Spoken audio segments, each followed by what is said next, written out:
Et tout de suite, c'est Elisabeth Lévy.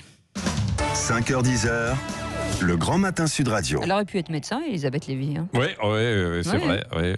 Hein, vous faites confiance, je suis d'accord avec Magali. Hein. Bon, d'accord. voilà. Alors, Elisabeth Borne veut maintenir l'obligation du masque dans les transports tant qu'on n'aura pas un traitement ou un vaccin. Ça vous fait réagir, ça?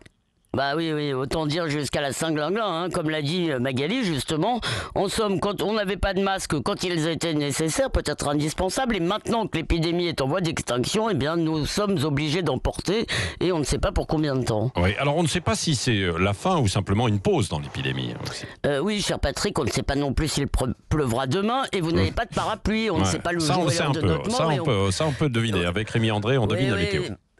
D'accord, mais enfin on ne sait pas le jour et l'heure de notre mort et on continue à vivre. Hein. La question en fait c'est est-ce que nous pouvons vivre avec comme seule boussole, comme seule ambition et comme seule obsession celle de nous prémunir contre les dangers futurs. Oui, vous pouvez prendre des risques pour vous, mais pas pour les autres, Elisabeth.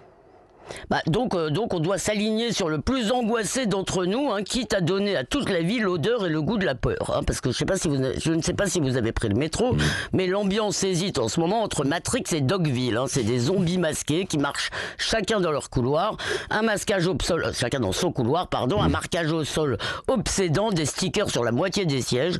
On n'entend pas un bruit humain, pas même une engueulade, hein, sauf quand un malheureux oublie de se coller son certificat de bonne conduite sanitaire sur la figure.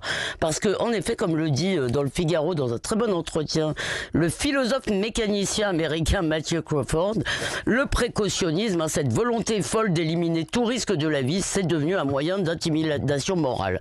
Le masque, c'est le civisme, hein, confère les milliers d'exemplaires jetés à la mer, et résister à son port obligatoire, c'est faire preuve d'une criminelle désinvolture, c'est faire passer son petit confort et ses petits plaisirs avant le salut commun. Et c'est faux, ça, ou...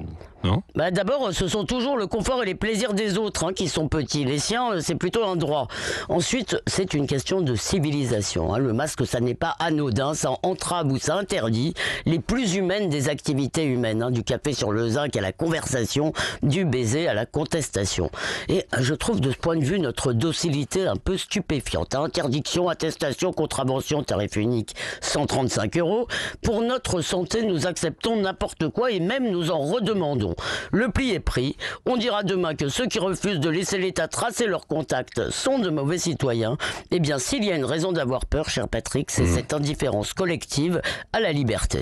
Oui. Merci. Votre regard libre chaque matin à 8h15. Et on vous retrouve tout à l'heure dans le petit déjeuner de l'actualité, hein, à 9h, avec notamment Françoise Degois, également Christine Bouillot, et puis l'ensemble de nos invités. Et vous, 0826 300 300, vous pouvez appeler évidemment et réagir. Et si je vous dis Godefroy